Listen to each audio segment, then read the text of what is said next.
મહેસાણા મનપા ચૂંટણીને લઈને રાજકીય ગતિવિધિઓ તેજ બની છે। આજે ઉમેદવારી ફોર્મ ભરવાનો અંતિમ દિવસ હોવાથી રાજકીય હલચલ ચરમસીમાએ પહોંચી છે। આ વચ્ચે ભાજપની ટિકિટ ફાળવણીને લઈને સોશિયલ મીડિયામાં અનેક સવાલો ઉઠી રહ્યા છે।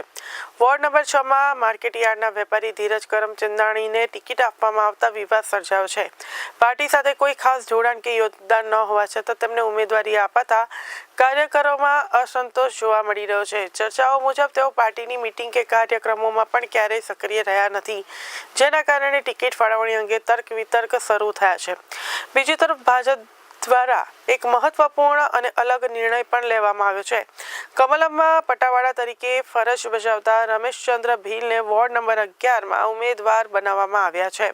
આ નિર્ણયને કાર્યકરોમાં સન્માનરૂપ પગલા તરીકે પણ જોવામાં આવી રહ્યો છે। એક તરફ યોગદાન વગર ટિકિટ આપવાનો આરોપ છે, તો બીજી તરફ સામાન્ય કાર્યકરને તક આપવાનો સંદેશ પણ પાર્ટી તરફથી આપવામાં આવ્યો છે। આ બંને નિર્ણયોને લઈને મહેસાણા રાજકારણમાં ચર્ચાનો માહોલ ગરમાયો છે।